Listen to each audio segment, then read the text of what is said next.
প্রিয় ভাইয়েরা, আমি নগণ্য একজন কোরআনের ছাত্র।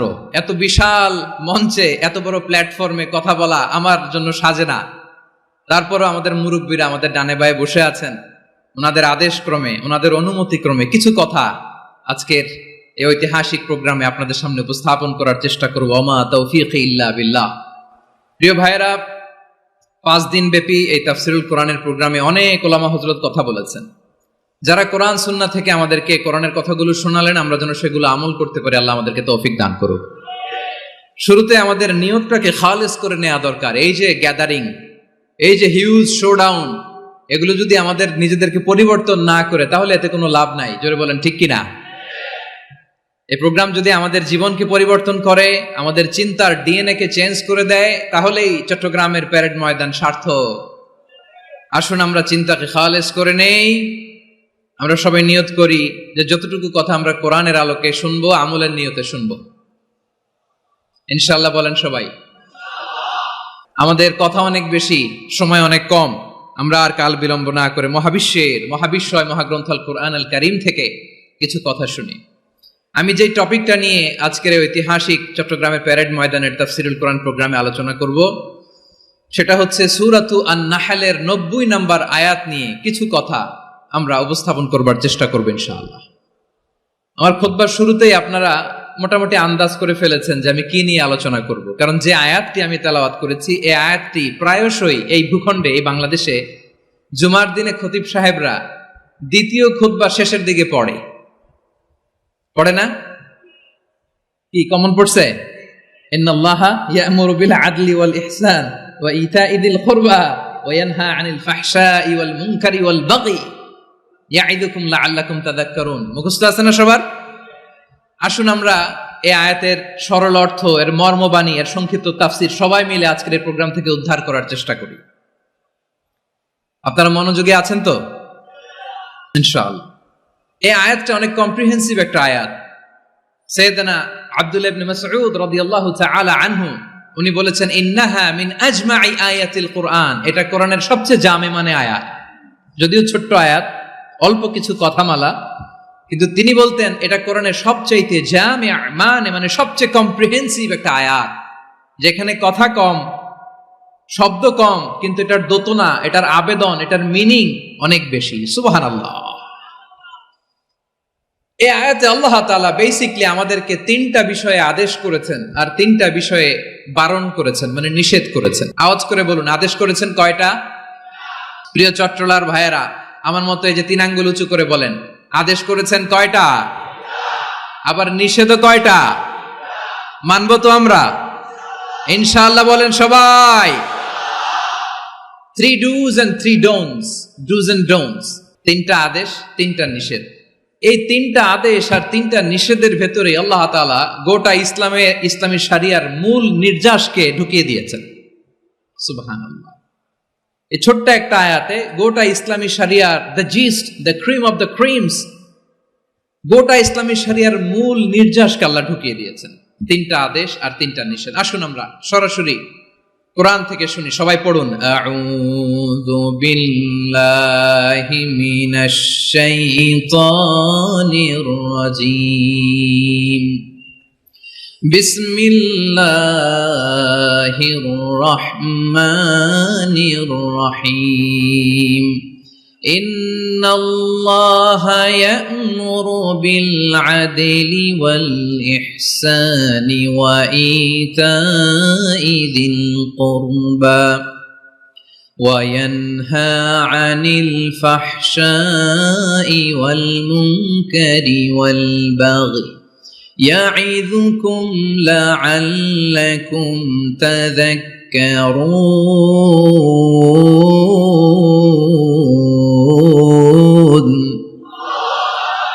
আল্লাহ তাআলা ইরশাদ করছেন, ইন্নাল্লাহা ইয়া'মুরু বিল আদলি ওয়াল ইহসান। নিশ্চয় আল্লাহ তাআলা তোমাদেরকে ন্যায় বিচারের আদেশ দেন, সদাচরণের আদেশ দেন, নিকট আত্মীয়দেরকে দানের আদেশ দেন। আদেশ কয়টা? আওয়াজ করে সবাই বলুন তো কয়টা? নিশ্চয় আল্লাহ তাআলা তোমাদেরকে ন্যায় বিচারের আদেশ দেন,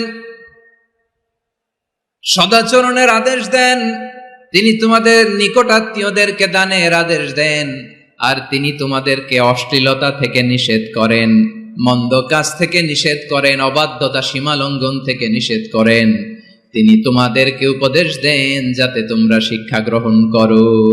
সুবহানাল্লাহ। উপদেশ দিচ্ছে স্বয়ং কে? তিনটা জিনিসের আদেশ। ইয়ামুরু বিল আদল, সুবিচার ন্যায় বিচারের আদেশ তিনি দেন। ইহসানের আদেশ দেন যাতে আমরা ইহসান করি, একে অপরের প্রতি সুবিচার করি, মহানুভবতা দেখায়, অনুগ্রহ দেখায়, আর নিকট আত্মীয়দেরকে যেন আমরা দান করি। এই তিনটা আদেশ তিনি দিয়েছেন। আর কোন তিনটা জিনিস থেকে তিনি বারণ করেছেন? অশ্লীলতা, ফাহশা, মুনকার, মানে সব মন্দ আর অসৎ কাজ, এগুলো থেকে তিনি আমাদেরকে বারণ করেন। ওয়াল বাগি, অবাধ্যতা, সীমা লঙ্ঘন, এই তিনটা কাজ থেকে তিনি আমাদেরকে বারণ করেন। তিনি আমাদেরকে উপদেশ দেন, স্বয়ং আল্লাহ তাআলা আমাদেরকে উপদেশ দেন যাতে করে আমরা শিক্ষা গ্রহণ করি। সুবহানাল্লাহ পড়ে। তাহলে আসুন আমরা ধরে ধরে একটা একটা করে সামনের দিকে আগাই। আল্লাহ তাআলা প্রথমে আমাদেরকে আদেশ দিয়েছেন আদালের। ইন্নাল্লাহা ইয়া'মুরু বিল আদল। আওয়াজ করে বলুন আল আদাল। সবাই পড়ুন আল আদাল। আমরা উর্দু জানি, হিন্দি জানি, অনেকে ইংরেজিও জানি, কিন্তু আরবি শব্দগুলো আমাদের মুখ দিয়ে বেরোতে চায় না। আওয়াজ করে বলুন আল আদাল। মাশাআল্লাহ। ইন্নাল্লাহা ইয়া'মুরু বিল আদল। আল্লাহ তাআলা আমাদেরকে আদলের আদেশ দেন। আদল অনেকে না বুঝলেও আদালত শব্দটা বুঝবেন। আদালত, আদালত, আদালত বুঝেন না? যেখানে বিচার কার্যের ফয়সালা করা হয়, কোর্ট কাচারি, আদালত, এটা তো ভেরি কমন। এটা শুনছেন না সবাই? আদালত, যেখানে ন্যায় বিচার হবে, সুশাসন হবে। কিন্তু ভাগ্যের কি নির্মম পরিহাস, ওখান থেকে মিথ্যা সাক্ষী দিয়ে মনমতো রায় দিয়ে দেয়া হয়। এগুলোর পরিবর্তন হওয়ার দরকার আছে না নাই?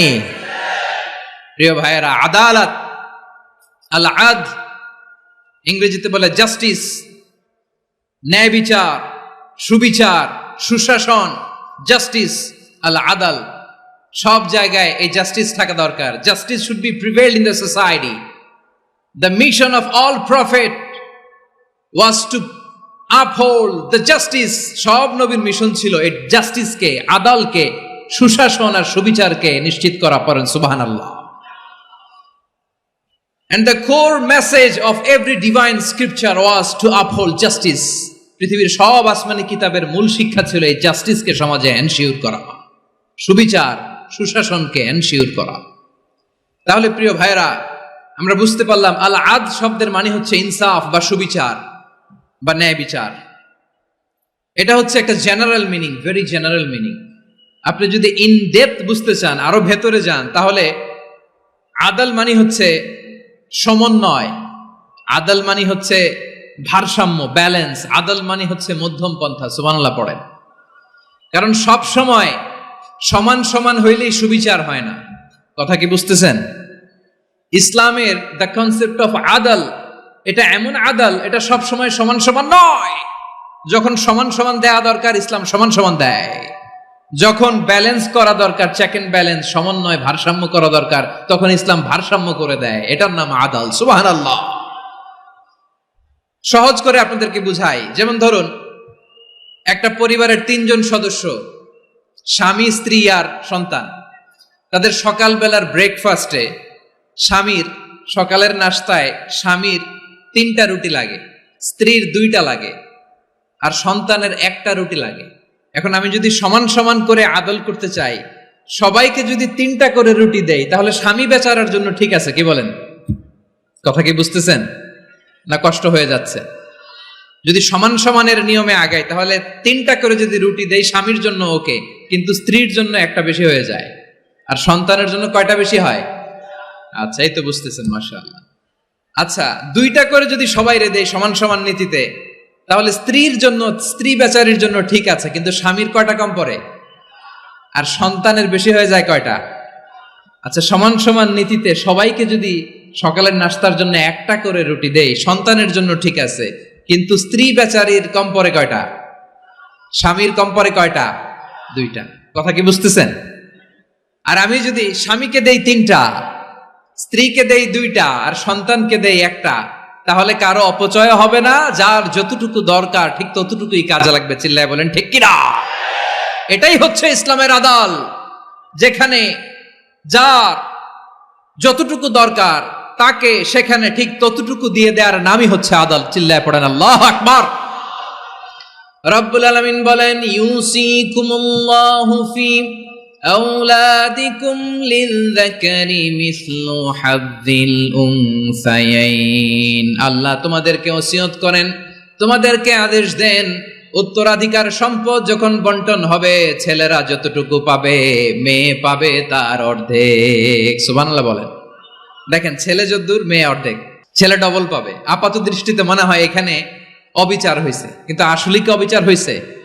আপনি বিয়ের ক্ষেত্রে যান, ওইখানে আবার ছেলে মোহরানা দেয়, মেয়ে সেখানে মোহরানা পায়। তাহলে চেক এন্ড ব্যালেন্স, ভারসাম্য, ব্যালেন্স, মধ্যম পন্থা এখানে আছে না নাই? এটাই হচ্ছে ইসলামের আদল। আল্লাহ তাআলা এই আদলের আদেশ দিয়েছেন, সুবিচার, ন্যায় বিচার, সুশাসন এবং ভারসাম্যের আদেশ দিয়েছেন। প্রিয় ভাইয়েরা, একটি শান্তিময় সমাজ, একটা সমৃদ্ধ সমাজ, একটা মানবিক সমাজ যদি আমরা পেতে চাই, এই আয়াতের মধ্যে যতগুলো পয়েন্ট আছে সবগুলোর বাস্তবায়ন লাগবে। কথা বুঝতে পেরেছেন? বলেন, আওয়াজ করে বলেন, আমরা একটা শান্তির সমাজ চাই কি চাই না? আমরা একটা সমৃদ্ধ বাংলাদেশ চাই কি চাই না?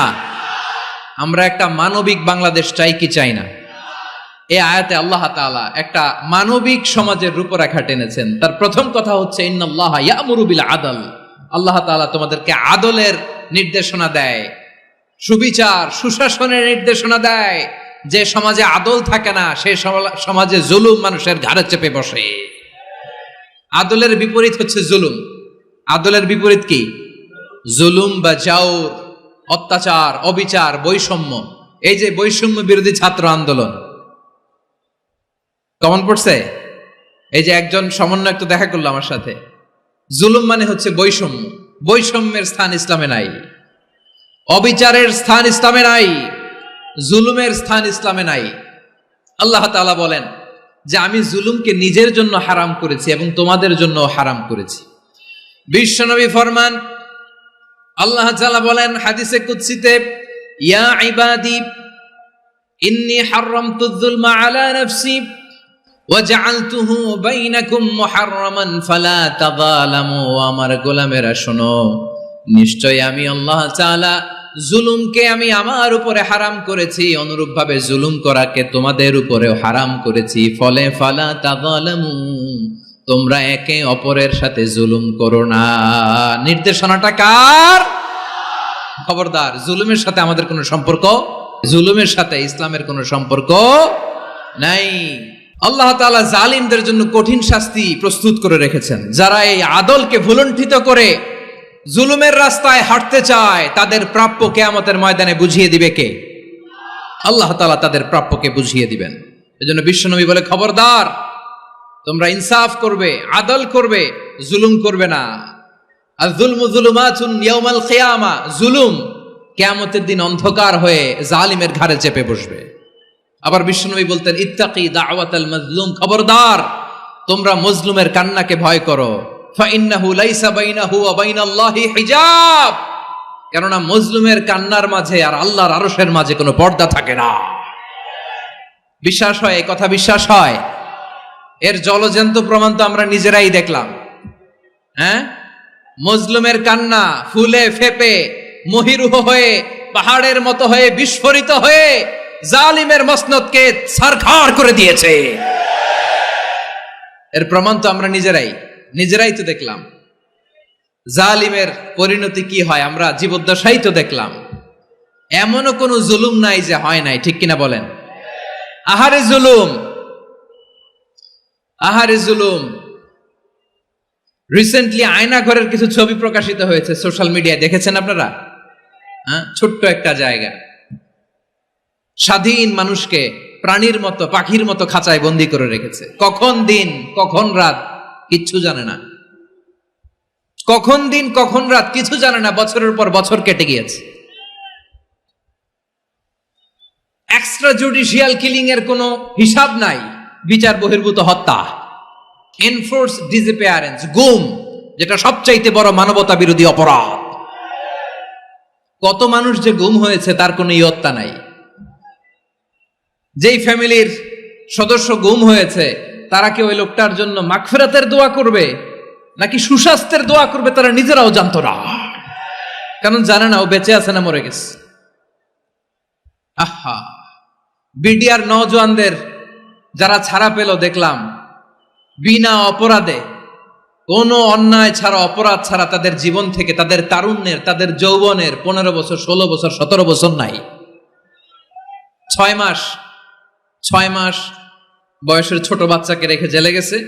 6 মাসের মেয়ে বেরোয় দেখে মেয়ের বয়স 17 বছর। মেয়ে বাবারে চিনে না, বাবা মেয়েরে চিনে না। মেয়েকে এখন বিয়ে দিয়ে আরেক ছেলের হাতে তুলে দিবে। মেয়ের শৈশব বাবা দেখে নাই, মেয়ের কৈশোর বাবা দেখে নাই, মেয়ের তারুণ্য দেখে নাই। আরেক যুবককে দেখলাম 14 বছরের 14 দিনের সংসার, 2 সপ্তাহের সংসার শেষে জেলে গেছে।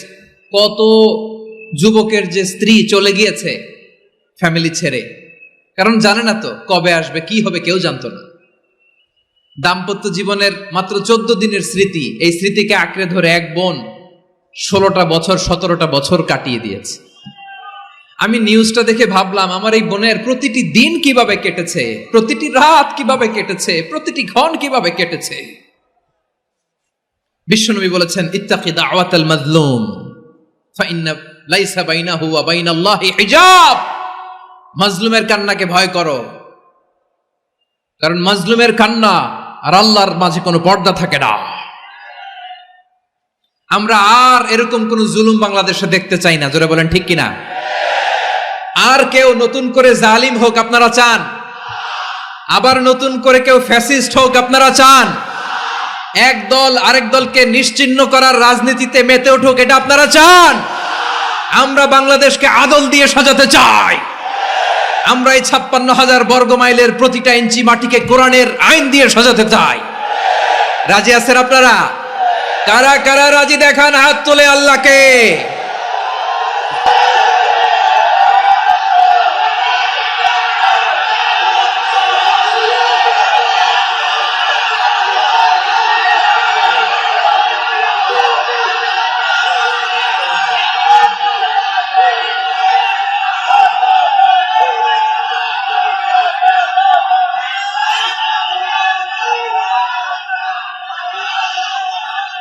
বসুন আমার প্রিয় বীর চট্টলার তৌহিদি মুসলমান, আমরা আর নতুন করে কেউ জালিম হোক এটা চাই না, নতুন করে আবার কেউ ফ্যাসিস্ট হোক আমরা চাই না, এক দল আরেক দলকে নিশ্চিহ্ন করার রাজনীতি করুক আমরা চাই না।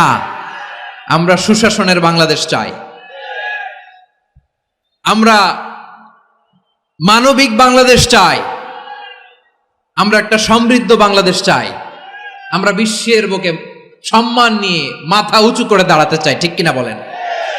আল্লাহ বললেন, এটা যদি তোমরা চাও, একটা সমৃদ্ধ সমাজ যদি বিনির্মাণ করতে চাও, মানবিক সমাজ যদি বিনির্মাণ করতে চাও, আমি তোমাদেরকে সেজন্য প্রথমে আদালতের নির্দেশ দিলাম। ইন্নাল্লাহা ইয়া'মুরু বিল আদল, নিশ্চয় আল্লাহ তাআলা তোমাদেরকে ন্যায় বিচার, সুশাসন এটার আদেশ দেন। সুবহানাল্লাহ।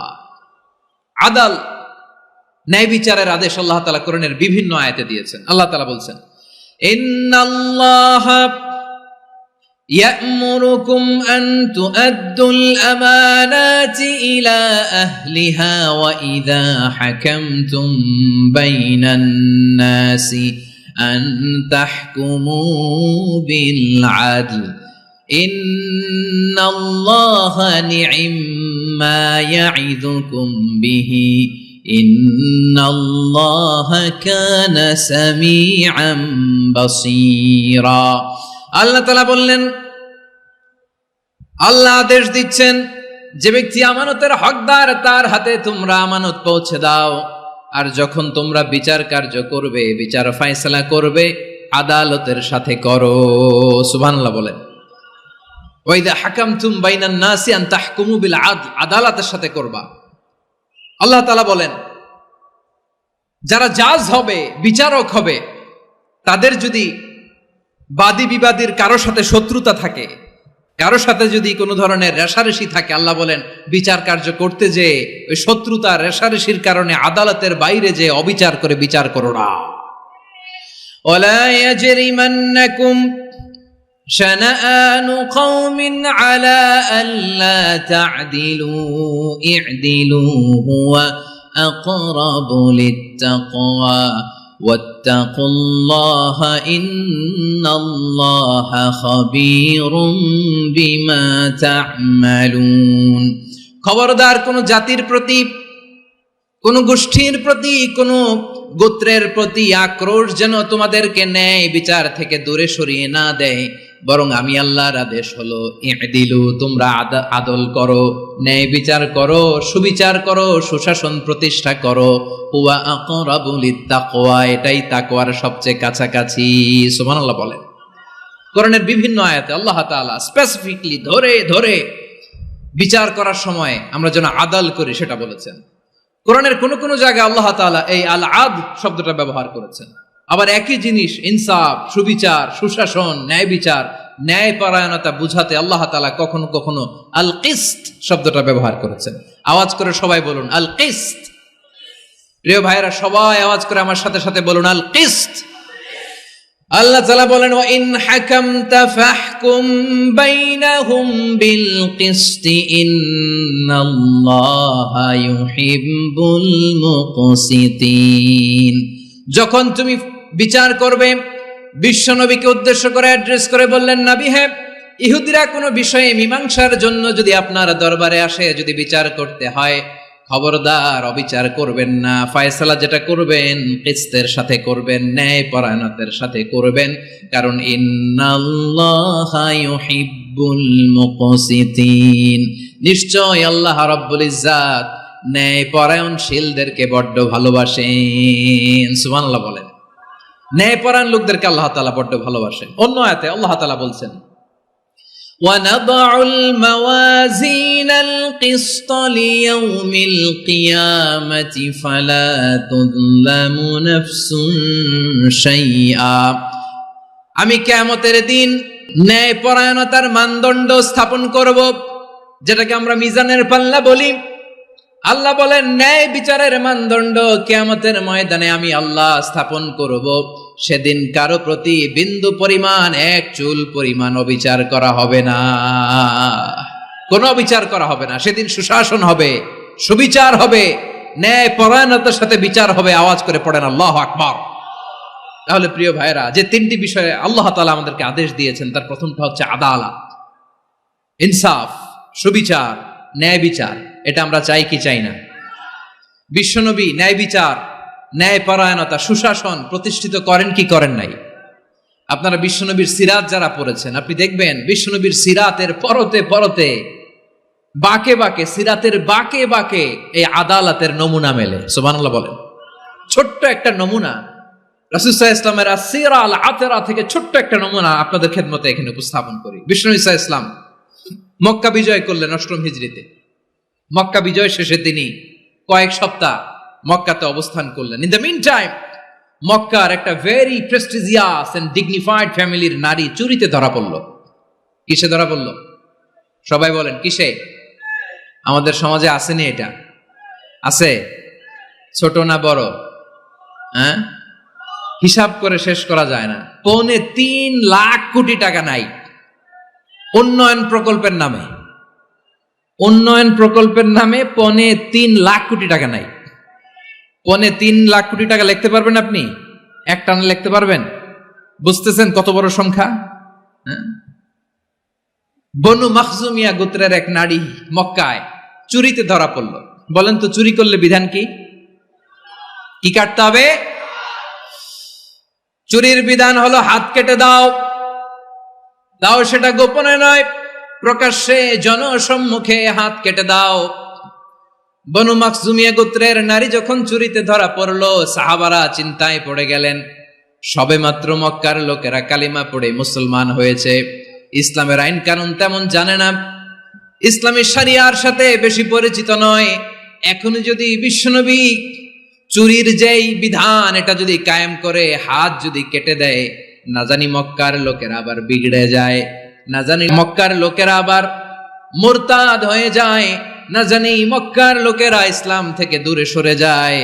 চলো চলো, সাহাবীরা মিলে পরামর্শ করলেন, চলো বিশ্বনবীর কাছে যে বলি, ও নবী, শুধু কেবলমাত্র একমাত্র এই নারীর জন্য চুরির হাত কাটার বিধানটা আপনি একটু থামিয়ে দেন। চুরির হাত কাটার যে বিধান এখানে একটু রহিত করে দেন, বাকিগুলা কইরেন মদিনাতে যে চলবে, কিন্তু মক্কায় এবারের জন্য মাফ করে দেন। কিন্তু কে বলবে? এই যে পরামর্শ, সাজেশন, এটা কে দিবে বিশ্বনবীর কাছে? সাহাবারা চিন্তায় পড়ে গেলেন। আল্লাহর নবীর সামনে দাঁড়িয়ে আল্লাহর দেয়া হুদুদ, আল্লাহর দেয়া বিধান থামিয়ে দেওয়া, মাফ করে দেওয়া, এই কথা বিশ্বনবীর সামনে বলার সাহস তো কেউ রাখে না। কেউ কেউ বলল, বিশ্বনবীর পালক পুত্র যায়েদ বিন হারেসার সন্তান উসামারে বিশ্বনবী নাতির মতো আদর করে, বড্ড বেশি ভালোবাসে উসামারে। এজন্য সাহাবারা উসামাকে বলতো হিব্বু রাসূলিল্লাহ, বিশ্বনবীর ভালোবাসা। কি বলতো? সাহাবীরা বললেন, বিশ্বনবীর ভালোবাসা হিব্বু রাসূলিল্লাহ, উসামারে পাঠাও। উসামারে বিশ্বনবী নাতির মতো স্নেহ করে, মায়া করে, ভালোবাসে। আমরা পারবো না, উসামা পারবে। সবাই মিলে ফুলিয়ে ফুসিয়ে উসামাকে, ছোট্ট উসামাকে রাজি করালো। উসামা এমন এমন কথা যে তুমি বিশ্বনবীর কাছে বলতে হবে, পারবা নাকি? উসামা বলে, পারবো। সাইয়েদনা উসামা রাদিয়াল্লাহু তাআলা আনহু তরুণ সাহাবী বিশ্বনবীর কাছে গেলেন, যে বললেন, নবী, বনু মাখজুমিয়া গোত্রের এক নারী চুরিতে ধরা পড়েছে, এবারের জন্য কি এই মহিলাটারে মাফ করে দিলে হয় না?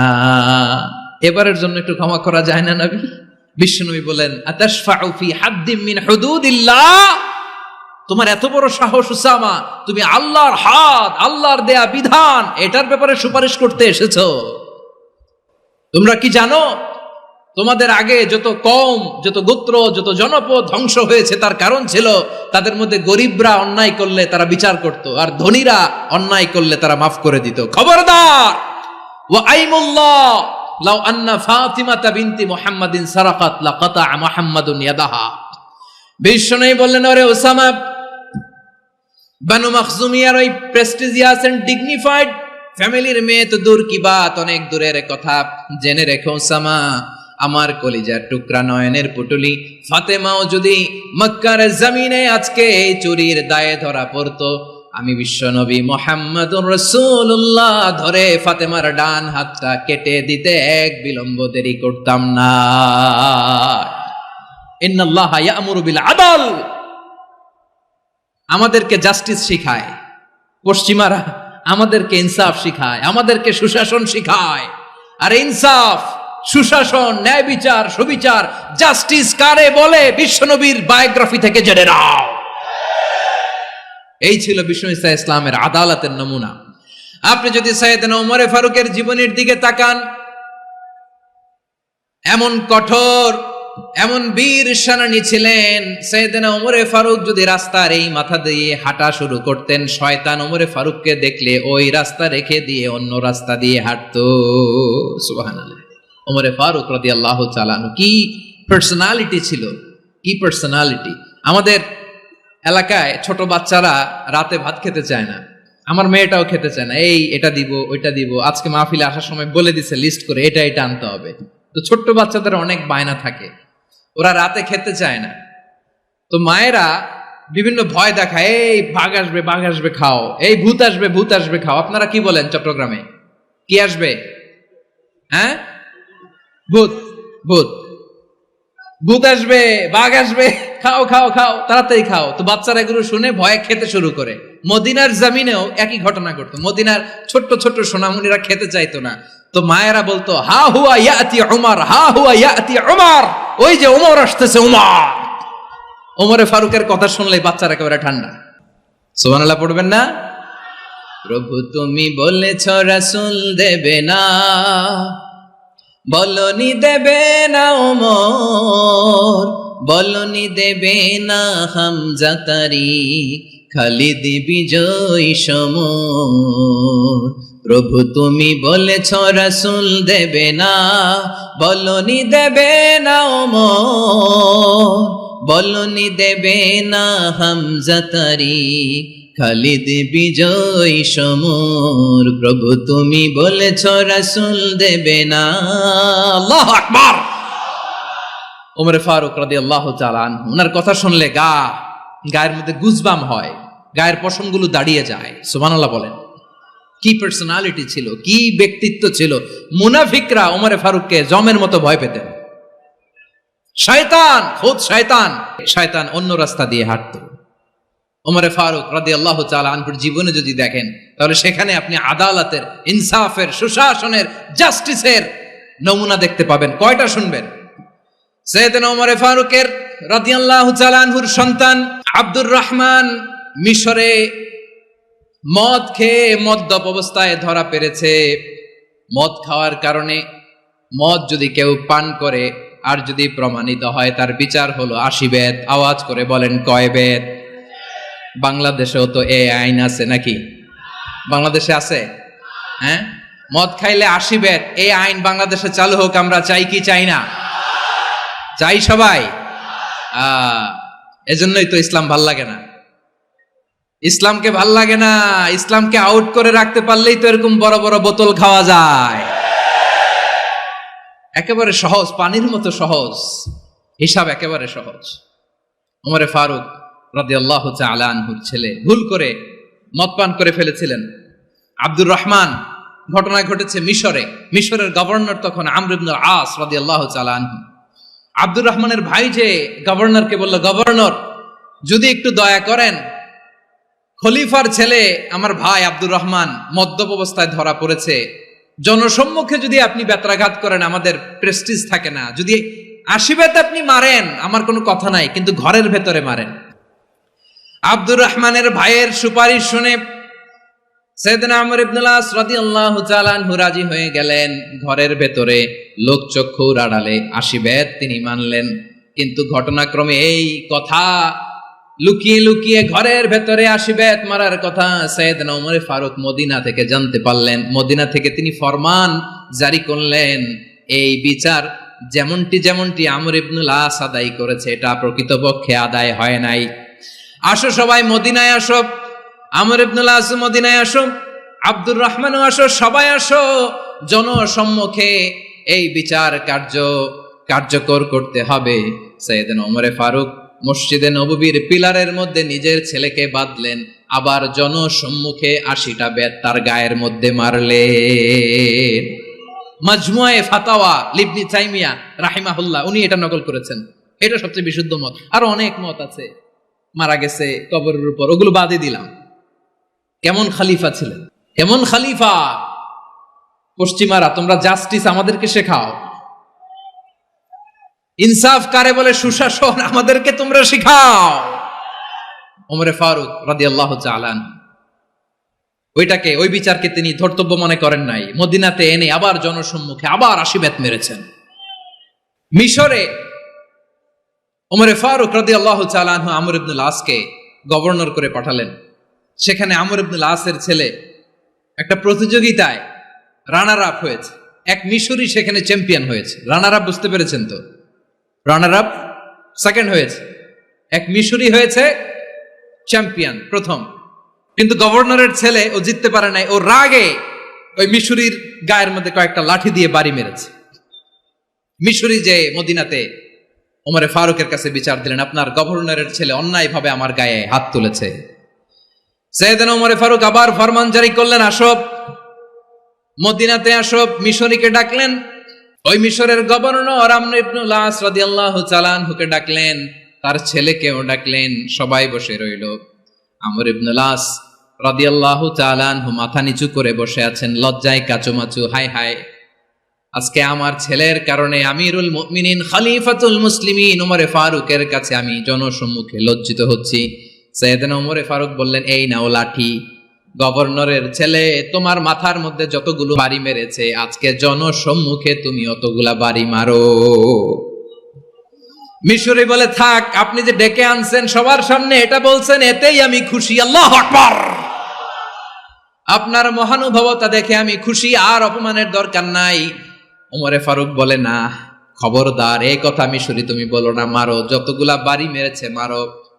বাধ্য হয়ে মিশরি আমর ইবনুল আসের সামনে ওনার কলিজার টুকরা সন্তানের মাথার মধ্যে বাড়ি মারতে আরম্ভ করলেন। ঠিক যতগুলা বাড়ি গভর্নরের ছেলে আমর ইবনুল আসের ছেলে মিশরীর গায়ে মেরেছিল, মাথায় মেরেছিল, মিশরী গুনে গুনে ততটা মারলেন। এই দৃশ্য দেখে ওমরে ফারুক রেগে মেগে আগুন, রাগের চোটে রাগ সামলাতে না পেরে আর নিজেকে সামলাতে না পেরে মিশরীরে বললেন, ছেলেরে মারা শেষ হয়ে গেলে এবার বাবার টাক মাথার মধ্যে কয়েকটা বাড়ি মার। রাগের চোটে, আউট অফ অ্যাঙ্গার, রাগের চোটে যে আমার পাঠানো গভর্নর আমর ইবনুল আস তার ছেলেকে কেন আদব তারবিয়া কেন শিক্ষা দিতে পারে না, ছেলেরে মারা হইলে এবার আমর ইবনুল আসের মাথার মধ্যে দুইটা মারো। এটা রাগে বলেছেন, এটা শাস্তি হিসেবে না। সুবহানাল্লাহ পড়ে। তোমরা আমাদেরকে সুশাসন শিখাও, আমাদেরকে সুশাসন শিখাও। বিশ্বনবী বলেন আদল এটা যেন তেন বিষয় না, এটা দিয়েই মানবিক সমাজ গড়তে হবে। আল্লাহ তাআলা কিয়ামতের কঠিন ময়দানে যেদিন স্বামী স্ত্রীকে চিনবে না, স্ত্রী স্বামীকে দেখে পালিয়ে যাবে, বন্ধু বন্ধুরে চিনবে না, পীর সাহেব মুরিদরে চিনবে না, মুরিদ পীর সাহেবরে চিনবে না, দলের কর্মী তার নেতারে চিনবে না, নেতা তার কর্মীরে চিনবে না, বন্ধু বন্ধুরে দেখে পালাবে। এই কঠিন মুহূর্তে সূর্যটা মাথার কাছে চলে আসবে, জমিনটা তামার জমিন হবে, আজকের জমিনের মতো নয়। মানুষ ঘর্মাক্ত ক্লান্ত শ্রান্ত মাথার মগজগুলো কানের ছিদ্র আর নাকের ছিদ্র দিয়ে বেয়ে বেয়ে পড়বে। বিশ্বনবী ফরমান কিয়ামতের ওই কঠিন ময়দানে 7 শ্রেণীর ব্যক্তিকে রব্বুল আলামিন তার আরশের নিচে ছায়া দিবেন। তার মধ্যে প্রথম শ্রেণীর ব্যক্তি হলো ইমামুন আদিল। ইমামুন আদিল, ন্যায়পরায়ণ শাসক, যে ইনসাফের সাথে বিচার করে, যে জাস্টিস সমাজে সার্ভ করে, যে সুশাসন নিশ্চিত করে, ওই ইমামুন আদিল। আদিল শব্দটা বুঝছেন না? ইন্নাল্লাহা ইয়া'মুরু বিল আদল, পাইছেন? আদিল। 7 শ্রেণীর ব্যক্তিকে আল্লাহ তাআলা সুশীতল আরশের নিচে ছায়া দিবেন, যেদিন তার দেয়া ছায়া ছাড়া কোনো ছায়া থাকবে না। এর প্রথম হচ্ছে ইমামুন আদিল, ন্যায়পরায়ণ শাসক। চিল্লায় বলেন সুবহানাল্লাহ। আবার বিশ্বনবী বললেন ইন্নাল মুকসিতিনা ইনদাল্লাহি আলা মানাবিরা মিন নূর আন ইয়ামিনির রহমান। কিয়ামতের দিন যারা ন্যায়পরায়ণ হিসেবে আল্লাহর সামনে দাঁড়াবে, কিয়ামতের দিন রব্বুল আলামিন তার আরশের ডান দিকে ওই ন্যায়পরায়ণ লোকদের জন্য আরশের ডান দিকে একটা নূরের মিম্বারে তাদেরকে বসার সুযোগ করে দিবে। আল্লাহর আরশের ডান দিকে ন্যায়পরায়ণ লোকদের জন্য আল্লাহ তাআলা নূরের মিম্বার বানাবে। চারটেখানে কথা মনে করেছেন? আল আদাল, জাস্টিস। ইন্নাল্লাহা ইয়া'মুরু বিল আদল। আল্লাহ তাআলা এই আদালতের নির্দেশনা দেয়, সুবিচার, সুশাসন। প্রিয় ভাইয়েরা, এটা আমরা বাংলাদেশে চাই কি চাই না? এই যে অরাজকতা, এই যে অন্যায়, এই যে জুলুম, এই যে ইনকনসিস্টেন্সি, সমাজের অসঙ্গতি, এর প্রধান কারণ জাস্টিস নাই, সুবিচার নাই, সুশাসন নাই। শেষবারের মতো আওয়াজ করে বলেন তো, আমরা বাংলাদেশে আদল চাই কি চাই না? তাহলে প্রথম নির্দেশনা শেষ। আল্লাহ তাআলা তোমাদেরকে আদলের আদেশ দেন। এরপরে আল্লাহ বললেন আমি তোমাদেরকে ইহসানের আদেশ দেই। ইন্নাল্লাহা ইয়া'মুরু বিল আদলি ওয়াল ইহসান। আমি তোমাদেরকে যেমনি আদলের নির্দেশনা দেই, তেমনি ভাবে তোমাদেরকে ইহসানের নির্দেশনা দেই। ইহসান, আওয়াজ করে সবাই বলেন তো ইহসান।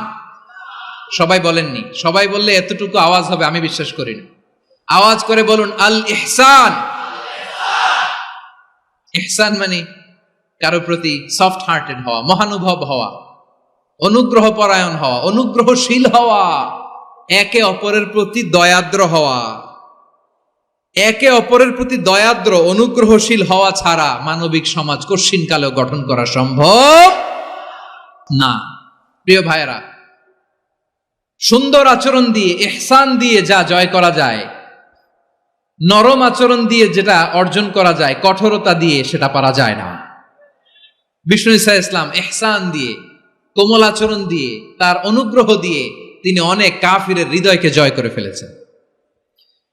সাইয়েদনা সুমামা ইবনে উসাল রাদিয়াল্লাহু তাআলা আনহুর কথা মনে পড়ে যায়। তিনি ছিলেন ইয়ামামার বাদশা।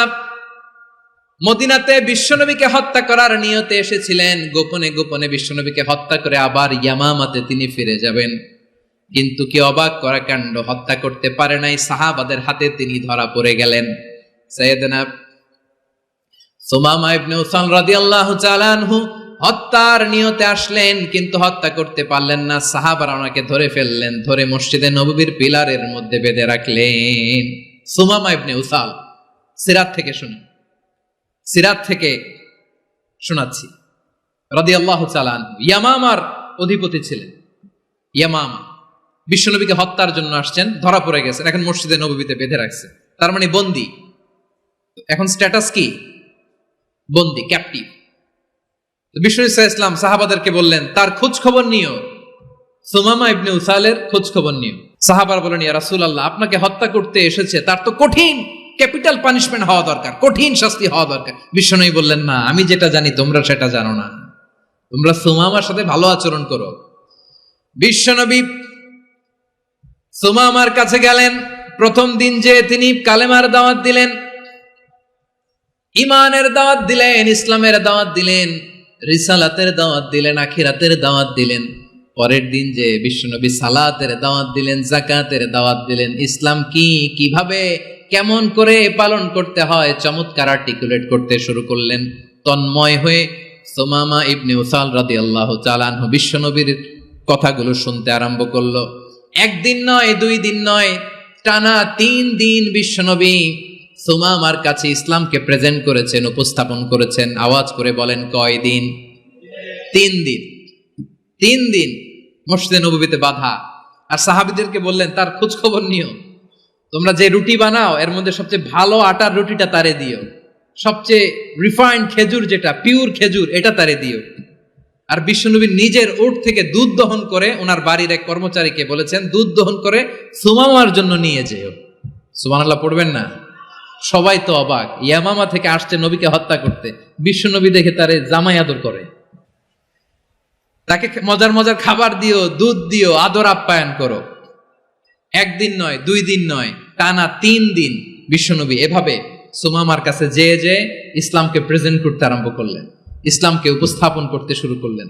আর তাকে চমৎকার এন্টারটেইনমেন্ট, আপ্যায়ন দিতে আরম্ভ করলেন। টানা 3 দিন যখন ইসলামের দ্য বিউটিজ অফ ইসলাম, ইসলামের সুমহান বাণী, সৌন্দর্য তার কাছে উপস্থাপন শেষ, বিশ্বনবী বললেন সাহাবাদেরকে, যাও এবার সুমামার হাতের পায়ের রশি দুটো খুলে দাও। সাহাবারা বললেন, ইয়া রাসূলুল্লাহ, কি বলেন আপনি? ও তো হত্যাকারী, সুযোগ পায় নাই, আপনারে মারতে পারে নাই, ছেড়ে দিলে আবার ও আপনার উপর তলোয়ার নিয়ে ঝাঁপিয়ে পড়বে। নবী, এই সিদ্ধান্ত আপনি নিতে যাবেন না। বিশ্বনবী বললেন, যেটা বলেছি সেটা করো, সুমামার রশিগুলো ছেড়ে দাও, সুমামার হাতে পায়ের রশিগুলো যে তোমরা খুলে দাও। সাহাবারা তর্ক জুড়ে দিলেন, লা ইয়া রাসূলুল্লাহ, এমনটা করবেন না, তো ভয়ঙ্কর ভয়ঙ্কর খুনি, কি জানি কি হয়ে যায়। বিশ্বনবী বললেন, না, তার হাতে পায়ের রশিগুলো খুলে দাও। সাহাবারা বিশ্বনবীর কথা মতো তার হাতে পায়ের রশিগুলো খুলে দিল। সুমামা মুহূর্তের মধ্যে মসজিদে নববী থেকে বের হয়ে ইয়ামামায় ফিরে না যে মসজিদে নববীর পাশে একটা খেজুর বাগান ছিল, সেখানে চলে গেলেন। সেখানে একটা ছোট্ট কুয়া ছিল, কুয়ার পানি দিয়ে তিনি গোসল করলেন। সুবহানাল্লাহ পড়েন। কুয়ার পানি দিয়ে গোসল করে মসজিদে নববীর সামনে এসে বিশ্বনবী এবং সাহাবাদের সামনে দাঁড়িয়ে সাব্বাবা উঁচু করে বললেন, আশহাদু আল্লা ইলাহা ইল্লাল্লাহ ওয়া আশহাদু আন্না মুহাম্মাদান আবদুহু ওয়া রাসূলুহু। আল্লাহু আকবার। আমি সাক্ষ্য দিচ্ছি আল্লাহ ছাড়া কোনো ইলাহ নাই, আর মুহাম্মদ আল্লাহ তাআলার প্রেরিত বান্দা এবং রাসূল। প্রিয় ভাইয়েরা, ইহসান দিয়ে যা জয় করা যায়, কঠোরতা দিয়ে সেটা কঠিনকালেও জয় করা যায় না। আওয়াজ করে বলেন ঠিক কি না? এবার সুমামা দাঁড়িয়ে বলে, ওগো নবী, আমি তো কালিমা পড়ে মুসলমান হয়ে গেলাম, এবার শোনেন, এই মুহূর্তের আগে আপনার চেহারার চাইতে নিকৃষ্ট কোনো চেহারা আমার কাছে ছিল না, কিন্তু শাহাদা পাঠ করার পরে আপনার চেহারার চাইতে উত্তম শ্রেষ্ঠ কোনো চেহারা আমার কাছে আর নাই। ও নবী, আজকের দিনের আগে ইসলাম ধর্মের চেয়ে নিকৃষ্ট অপছন্দনীয় কোনো ধর্ম আমার কাছে ছিল না, কিন্তু এই মুহূর্ত থেকে ইসলামের চেয়ে সেরা শ্রেষ্ঠ পছন্দনীয় কোনো ধর্ম আমার কাছে নাই। নবী গো, আজকের দিনের আগে মদিনার চাইতে অপছন্দনীয় নিকৃষ্ট কোনো শহর আমার কাছে ছিল না, কিন্তু এই মুহূর্তের পর থেকে মদিনার চাইতে কোনো শ্রেষ্ঠ শহর আমার জানা নাই। সে ছিল গমের বড় ডিলার, গম বেচত। কি বেচত? তার গম কিনে মক্কার লোকেরা রুটি খাইতো। সে ঘোষণা দিল, আজকে থেকে মক্কাবাসীদের জন্য সব গম আমি হারাম করে দিলাম। মক্কাবাসী এখন না খেয়ে মরে। সুবহানাল্লাহ পড়বেন না? মক্কাবাসী বিশ্বনবীর কাছে আসলেন, এসে বললেন, মুহাম্মদ, আমরা তো তোমার ভাই, তোমার চাচা, তোমার ভাতিজা, তোমার আত্মীয়। তুমি সুমামারে বলো সে যেন আবার গমের সাপ্লাই মক্কার জন্য অনুমতি দিয়ে দেয়। বিশ্বনবীর অনুমতি ক্রমে সুমামা আবার মক্কাতে গম পাঠাতে শুরু করলো। পড়েন সুবহানাল্লাহ। ইহসান, ইহসান দিয়ে আপনি যেটা জয় করতে পারবেন, you can win the heart of your enemies. ইহসান দিয়ে আপনি আপনার শত্রুর হৃদয়কে জয় করতে পারবেন। আওয়াজ করে বলেন ঠিক কিনা? এজন্য আল্লাহ বললেন, ওয়া আনফিকু ফি সাবিলিল্লাহি ওয়া লা তুলকু বিআইদিকুম ইলাত তাহলুকা ওয়া আহসিনু ইন্নাল্লাহা ইউহিব্বুল মুহসিনিন। তোমরা আল্লাহর রাস্তায় দান করবে আর নিজেরা নিজেদেরকে ধ্বংসের হাতে ঠেলে দিও না। তোমরা একে অপরের প্রতি ইহসান করবে, কারণ ইহসানকারীদেরকে আল্লাহ বড্ড ভালোবাসেন। সুবহানাল্লাহ পড়েন। আবার সূরা রহমানে আল্লাহ বললেন, হাল জাযাউল ইহসানি ইল্লাল ইহসান ফাবিআইয়ি আলা, সবাই পড়েন, ফাবিআইয়ি আলাই রাব্বিকুমা তুকাযযিবান। ইহসানের প্রতিদান হিসেবে ইহসানি হয়। বিশ্বনবী সুমামার প্রতি যেমন ইহসান করেছেন, সুমামাও ঠিক তেমন ইহসান ফিরিয়ে দিয়েছে। ঠিক কিনা বলেন?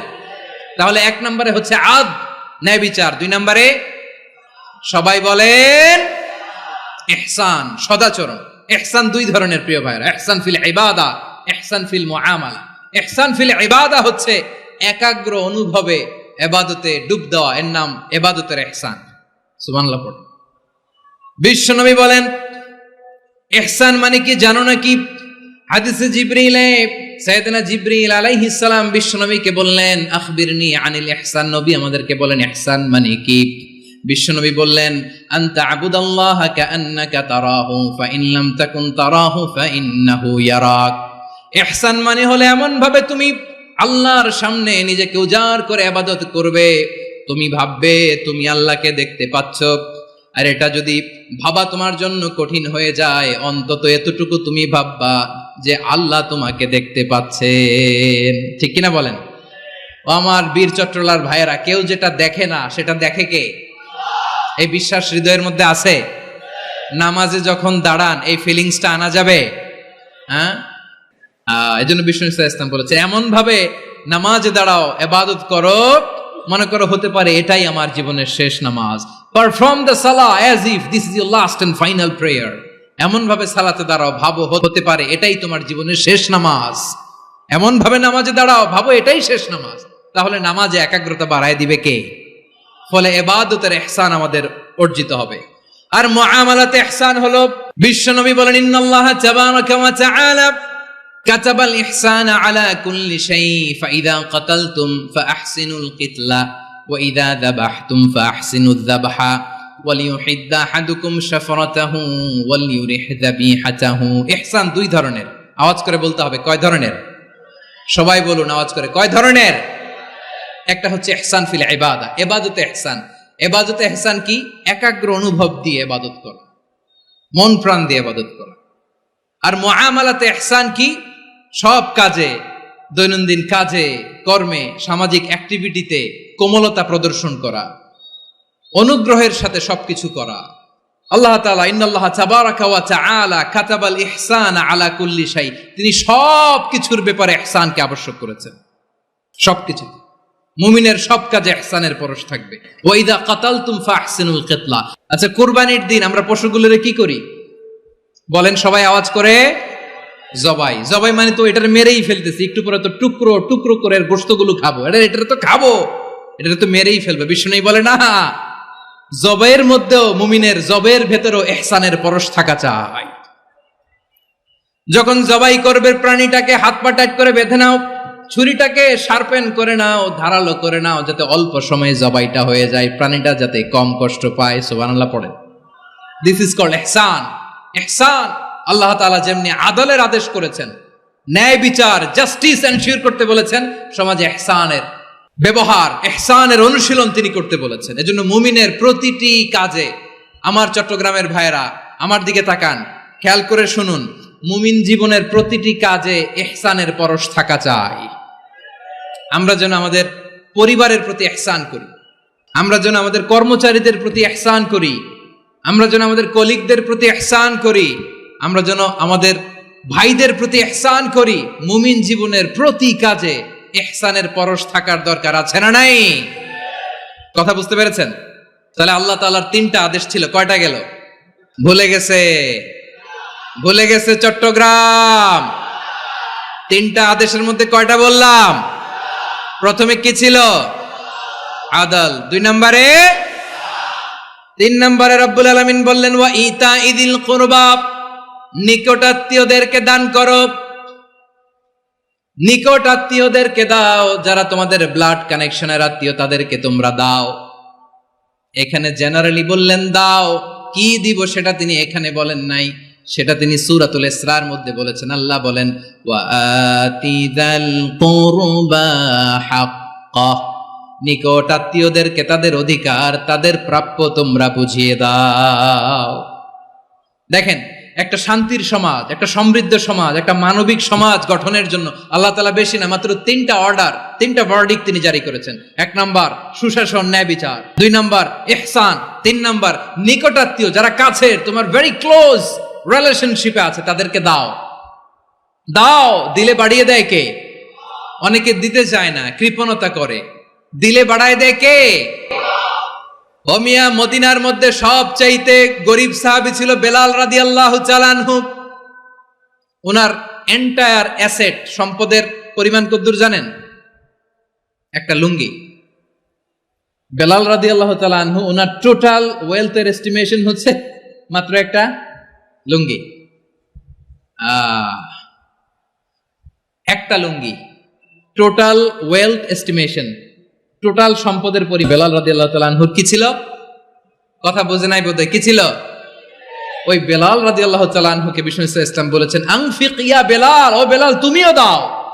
ওয়ালা তাখশা মিন যিল আরশি ইখলালা, আরশের অধিপতির তো কোনো ঘাটতি নাই, তুমি দিলে ওই আল্লাহ তোমারে বাড়ায় দিবে। এজন্য আমার প্রিয় ভাইয়েরা, দিলে কমে না, দিলে বাড়ে। অনেকে ধরে রাখে, নতুন কিছু নিতে পারে না, হাত দিয়ে যেটা ধরে রেখেছেন এটা দিয়ে দেন, বড় একটা ধরার সুযোগ পাবেন। জোরে বলেন ঠিক কিনা? ধরেন 5 কেজি ওজনের একটা ধরে রাখছেন, এখন 10, এটা না ছাড়লে 10 কেজি ধরতে পারবেন আপনি? আচ্ছা, 10 কেজির জিনিস একটা আছে হাতে, ওইটা যদি ছেড়ে দেন তাহলে না 15 কেজি ধরতে পারবেন। কথা বলেন ঠিক কিনা? তাহলে দিলে বাড়িয়ে দেয় কে? রব্বুল আলামিন বললেন 3 নাম্বার আদেশ হলো তোমাদের প্রতি সমাজটারে কেমন করে মানবিক সমাজ, সুন্দর সমাজ গড়বা। 3 নাম্বার আদেশ হলো ওয়া আতিদাল কুরবা হাক্কা, নিকটাত্মীয়দেরকে তাদের প্রাপ্য বুঝিয়ে দাও। এই নিকটাত্মীয়দেরকে তাদের অধিকার বুঝিয়ে দেওয়া, প্রাপ্য বুঝিয়ে দেওয়াতে আমাদের গাফলতি আছে না নাই? চট্টগ্রামে নাই? মাশাআল্লাহ, আছে আছে। অনেকে দেখবেন অনেক আল্লাহওয়ালা, তাহাজ্জুদ গুজার, সেজদা দিতে দিতে কপালে কালো দাগ ফেলে দিছে, সে তার বোনের হকটা আদায় করে নাই। আছে না নাই? হ্যাঁ, এখানেও আছে। সর্বনাশ। অনেক বড় হাজী সাহেব, বিশাল লম্বা দাড়ি, ছেলেরে সব দিয়ে দিছে, মেয়েরে কিছু দেয় নাই, মেয়ের হক আদায় করে নাই। আছে না নাই?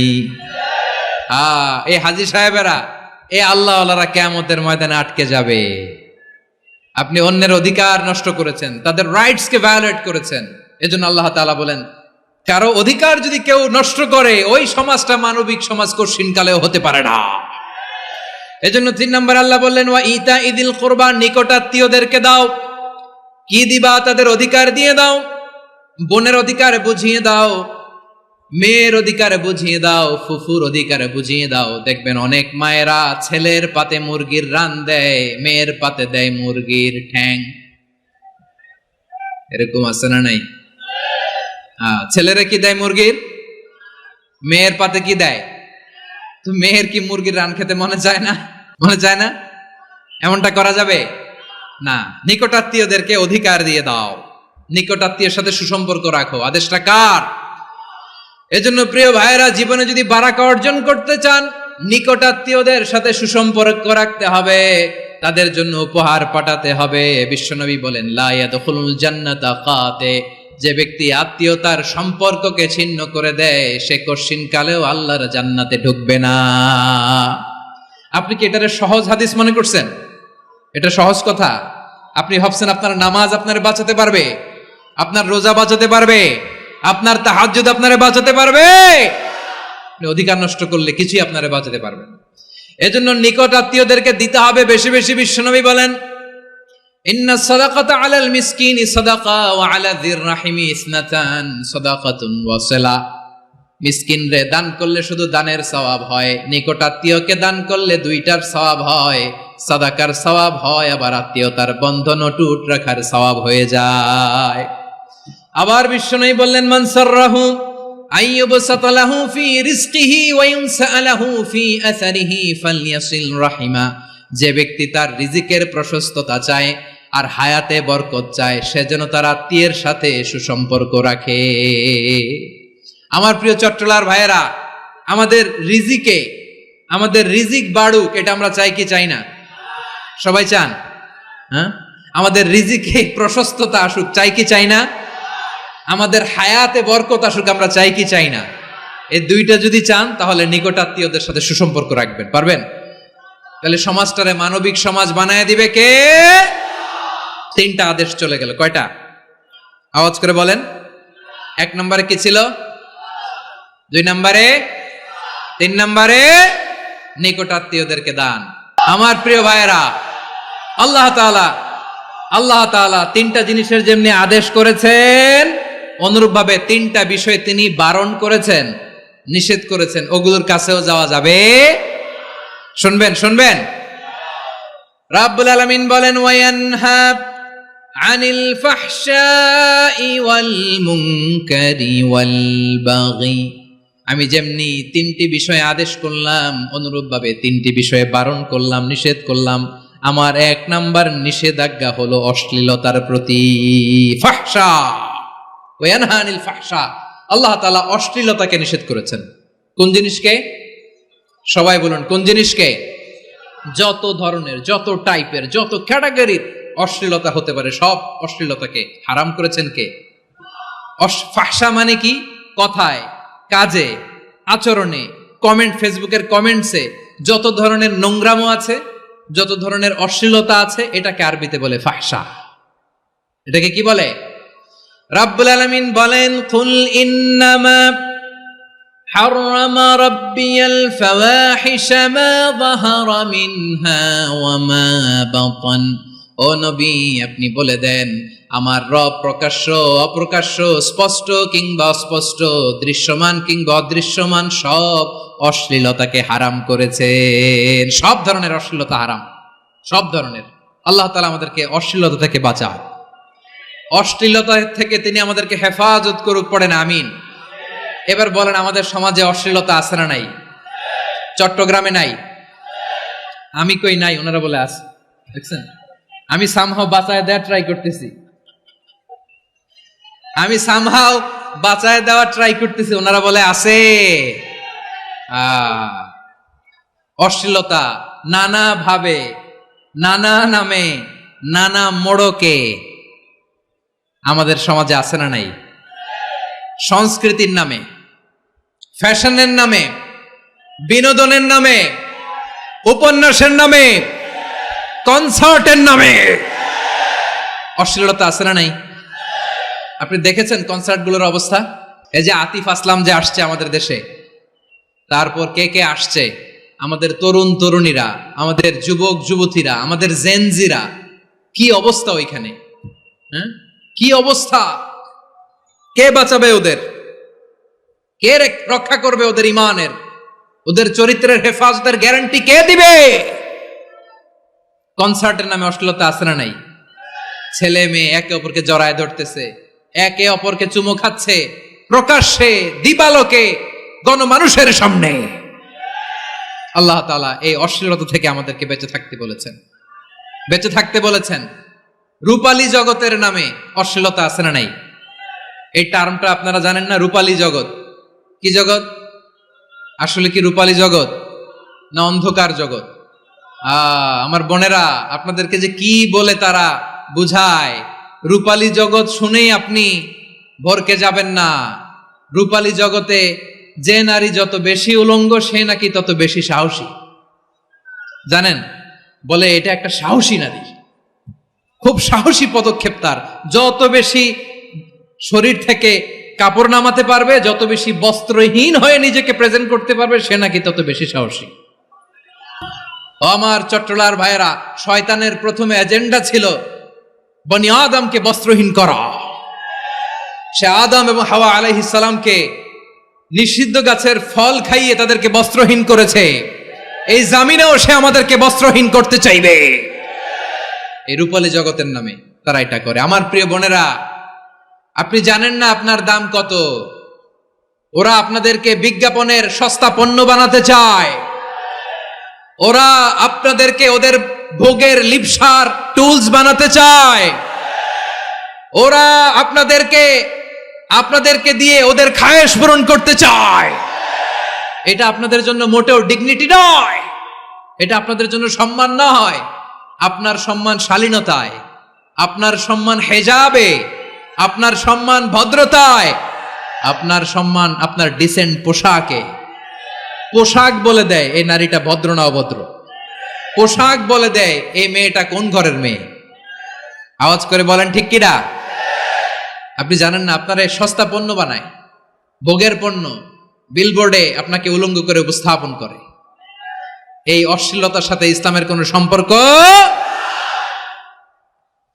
এজন্য আল্লাহ বলেন, আমি অশ্লীলতাকে হারাম করেছি। অশ্লীলতাকে হারাম করার প্রথম কারণ হলো এর মাধ্যমে মানবতাকে অপমানিত করা হয়। কারণ মানুষের সম্মান মানুষের পোশাকে। মানুষ যখন পোশাকহীন হয়ে যায়, বস্ত্রহীন হয়ে যায়, তার সম্মান কমে যায়, ঠিক কিনা? অশ্লীলতাকে হারাম করার প্রথম কারণ হচ্ছে মানুষ মানুষকে অপমান করে। একটা নারী, সে তো সম্মানিত, নারী যে কত সম্মানিত নারীরা এটা বুঝেই নাই। বিশ্বনবী বলেন, আর দুনিয়া কুল্লুহা মাতা ওয়া খায়রু মাতা'আদ দুনিয়া আল মারআতুস সালিহা। আমার বোনেরা, 5টা প্যান্ডেলে আপনারা এলইডিতে আমার আলোচনা শুনছেন, আমি জানি। আপনাদের এই গর্ভ যে কত দামি আপনি জানেন না। আপনার পেট থেকেই আসবে আগামী দিনের সালাহুদ্দিন আল আইয়ুবী। আপনার পেট থেকেই আসবে অনাগত দিনের ইমাম মাহদী আল মুনতাজার। আপনার পেট থেকেই আসবে অনাগত দিনের ফয়সাল, ওয়াসিম, মুগ্ধ, আবু সাইদের মতো বীর যোদ্ধা।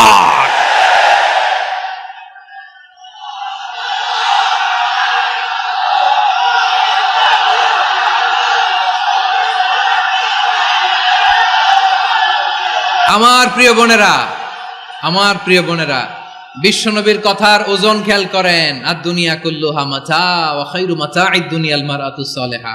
দুনিয়ার সবকিছুই অ্যাসেট, এর মধ্যে সবচেয়ে দামি অ্যাসেট নেককার নারী। আপনার গর্ভ যে কত দামি আপনি জানেন না। নিজের সময়টাকে কাজে লাগান, কোরআন পড়েন, সুন্নাহ পড়েন। আপনার অনেক দায়িত্ব ঘরে। You are the MD of your family. একটা family it's a very big institution. পরিবার একটা অনেক বড় প্রতিষ্ঠান। and you are the MD of your institution. আপনি এই পরিবারের MD, managing director of your family. এখানে আপনার কত দায়িত্ব। আপনি ছেলে মেয়েদেরকে তারবিয়া করবেন। আপনি আপনার স্বামীর জন্য ঘরটার জান্নাতের নীর বানাবেন। আপনার জন্য জান্নাতের ডুপ্লেক্স বাড়ি ওইখানে তৈরি করে রাখবে কে? আপনি যে কত দামি আপনি জানেন না। নারীদেরকে আল্লাহ বানিয়েছেন উচ্চতর করে, নিম্নতর নয়। নারীদেরকে ছোট্ট জিনিস দিলে এটার বড় করে দেয়। নারীদেরকে ভ্রূণ দিলে, শুক্রাণু দিলে নারী এটারে বাচ্চা হিসেবে উপহার দেয়, ঠিক কিনা? বিয়ের মাধ্যমে স্বামী যখন তার শুক্রাণু তার স্ত্রীকে উপহার দেয়, স্ত্রী রিটার্নে কি উপহার দেয়? ফুল ফর্ম বেবি, মানব সন্তান। দেখছেন, আপনি দিলেন একটুক, উনি দিছে বিশাল। আপনি যদি নারীকে বাজার এনে দেন, নারী এটাকে সুস্বাদু খাবারে রূপান্তর করে দেয়। আপনি তাকে একটা মুচকি হাসি দিয়ে দেন, সে তার কলিজা দিয়ে দেয়। কিন্তু যদি আপনি তার মনে কষ্ট দেন, সে আপনার জীবনকে জাহান্নাম বানায়া দেয়। খবর আছে, নারীর মন বুঝতে পারলে নেয়ামত, বুঝতে না পারলে কিয়ামত, ঠিক কিনা বলেন? আমার প্রিয় বোনেরা, আপনি যে কত দামি আপনি জানেন না। জানেন না আপনি কত দামি, অনেক দামি আপনি। আপনাদেরকে যেন ভোগের সস্তা পণ্য বানাতে না পারে, আপনাদেরকে সচেতন থাকতে হবে, সজাগ থাকতে হবে, কনসার্ন থাকতে হবে। শয়তানের ওই হাতছানির দিকে আর নজর দেওয়া যাবে না। তাহলে কেন আল্লাহ তাআলা এই ফাহশা অশ্লীলতাকে হারাম করলেন? 1 নাম্বার, এতে হিউম্যান ডিগনিটি কমে। 2 নাম্বার, এতে মানুষের অধিকার নষ্ট হয়। আপনি বিয়ে করেছেন, এরে পরকিয়া করেন, ওর সাথে এরকম আছে না নাই? স্ত্রীর অধিকার নষ্ট করেছেন। আপনি বিবাহ সম্পর্কে আবদ্ধ হয়েছেন তার সাথে, আপনি পরকিয়া করেন ওই ছেলের সাথে, আপনি আপনার হাজবেন্ডের সাথে বিট্রে করেছেন। এজন্য আল্লাহ অশ্লীলতাকে হারাম করেছেন। অশ্লীলতাকে হারাম করার আরেকটা কারণ হচ্ছে আল্লাহ তাআলা এই হিউম্যান জেনারেশনকে এটাকে প্রিজার্ভ করতে চায়। হিফজুন নাসল, এটা মাকাসিদুশ শরিয়ার অনেক গুরুত্বপূর্ণ একটা মাকাসিদ, অনেক গুরুত্বপূর্ণ। আপনার নাসল, আপনার জেনারেশনকে সংরক্ষণ করা। এই যে আসতেছে ফেব্রুয়ারি, কত ফেব্রুয়ারি জানো? এটা কি বিশ্ব ভালোবাসা দিবস? হ্যাঁ, কি দিবস? এই বিশ্ব ভালোবাসা দিবসের সাথে মুসলমানদের কোনো সম্পর্ক নাই। আমার প্রিয় ভাইরা, এই যে আপনি অবৈধ সম্পর্কে জড়ালেন, কেন আল্লাহ অশ্লীলতাকে হারাম করেছে দেখেন। বলতেছিলাম যে এটা আপনার নাসল, আপনার জেনারেশন, আপনার লিনিয়েজ, আপনার বংশকে প্রিজার্ভ করা। কে কার বাবা, কে কার মা, বাবা মা জানা, প্রজন্মকে প্রিজার্ভ করা, এটা ইসলাম ওয়াজিব করে দিয়েছে। এই যে অবৈধ সম্পর্কের কারণে, বিশ্ব বেহায়া দিবসের কারণে, এগুলোর আউটকাম, আউটপুট হিসেবে মাঝে মাঝে এই ঢাকা মেডিকেলের ডাস্টবিনে নবজাতকের বাচ্চার কান্নার আওয়াজ শুনতে পাওয়া যায়। চট্টগ্রাম মেডিকেলের ডাস্টবিনে নবজাতকের কান্না শুনতে পাওয়া যায়। বীর চট্টলার মুসলমানেরা বুঝতে পারলে আওয়াজ করে বলেন, এই যে চট্টগ্রাম মেডিকেলে যে নবজাতকটা পাওয়া গেল, ওর বাবাকে আমাকে বলেন, ওর বাবাকে, ওর মাকে, ও কোন ফ্যামিলির সন্তান কেউ জানে? আপনি হিউম্যান ডিগনিটিকে অপমান করেছেন না? আপনি তার ভবিষ্যৎকে অন্ধকার করেছেন না? আপনি তার লিনিয়েজকে প্রশ্নবিদ্ধ করে দিয়েছেন না? এই জন্য আল্লাহ তাআলা অশ্লীলতাকে আমাদের জন্য হারাম করে দিয়েছেন। পড়েন সুবহানাল্লাহ।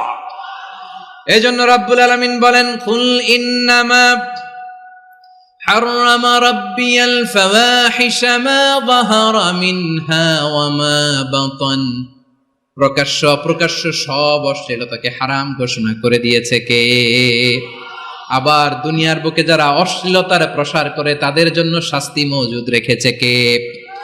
রাব্বুল আলামিন বলেন, ইন্নাল্লাযীনা ইউহিব্বুনা আন তাশিআল ফাহিশাতু ফিল্লাযীনা আমানু লাহুম আযাবুন আলীমুন ফিদ দুনিয়া ওয়াল আখিরাতি ওয়াল্লাহু ইয়ালামু ওয়া আনতুম লা তা'লামুন। নিশ্চয়ই যারা বিশ্বাসীদের মাঝে অশ্লীলতার প্রচার প্রসার করতে চায় তাদের জন্য আমি মর্মন্তুদ শাস্তি প্রস্তুত করে রেখেছি, দুনিয়াতেও রেখেছি, আখিরাতেও রেখেছি। ঘোষণাটা কার? যারা এই নাটকের নামে, সিনেমার নামে, রূপালী জগতের নামে, মুভির নামে, ওটিটি প্ল্যাটফর্মের নামে আমার সমাজে অশ্লীলতা ছড়াতে চায় তাদের জন্য কঠিন মর্মন্তুদ শাস্তি মজুদ রেখে দিয়েছে কে? ও আমার বোনেরা, এখনো আপনি জাগবেন না? এখনো আপনার চিন্তার দুয়ারে এখনো নাড়া পড়ে নাই? ওরা আপনাকে উলঙ্গ বানাতে চায়, ওরা আপনাকে আইটেম গার্ল বানাতে চায়। এজন্য ইসলাম অশ্লীলতাকে হারাম করেছে। হারাম। ইসলাম বলেছে যোজন যোজন দূরে থাকো, ওরা বলে না কাছে আসো, কাছে আসার গল্প, ক্লোজ আপ ওয়ান, কাছে আসার গল্প আছে না নাই? চট্টগ্রামে তো এগুলো নাই মাশাআল্লাহ। হ্যাঁ, এখানেও আছে ক্লোজ আপ ওয়ান, কাছে আসার গল্প। আল্লাহ বলেন ওয়ালা তাকরাবুজ জিনা, কাছেও এসো না, জিনা থেকে যোজন যোজন কিলো দূরে থাকো, ওরা বলে কাছে আসার গল্প। আমার বীর চট্টলার ভাইয়েরা, কাছে আসতে হলে আমরা কোরআনের কাছে আসব, কাছে আসতে হলে নবীর কাছে আসব, কাছে আসার গল্প হবে আমার রবের কাছে আসার গল্প। চিল্লায় বলো ঠিক কিনা? আওয়াজ করে বলুন, অশ্লীলতার সাথে আমাদের কোনো সম্পর্ক? আমরা এই সমস্ত ক্লোজ আপ ওয়ান, কাছে আসার গল্পের প্রোগ্রামে যাব? আমরা কোন ধরনের অশ্লীল কন্টেন্ট সোশ্যাল মিডিয়ায়, টিভিতে দেখব? কি যুগ যে আমরা কাটাচ্ছি আপনি কল্পনা করতে পারবেন না। নারী পুরুষের বস্ত্রহীন যুগল দৃশ্য, এটাকে দিয়ে ওরা কোটি ডলারের ইন্ডাস্ট্রি বানিয়েছে। পুরো মানব ইতিহাসে এরকম জঘন্য সময় মানব ইতিহাস পার করে নাই। শরীফ থেকে শরীফা শুনছেন আপনারা? দেখতে পুরুষ, আসলেই পুরুষ, সুস্থ একজন পুরুষ, 4 সন্তানের বাবা, বলে আমি মনে মনে নারী।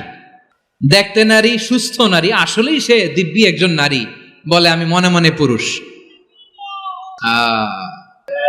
সুস্থ পুরুষ তার বায়োলজিক্যাল গ্রোথকে হরমোন দিয়ে স্টপ করে দিয়ে সে সার্জারি করে নারী হতে চায়।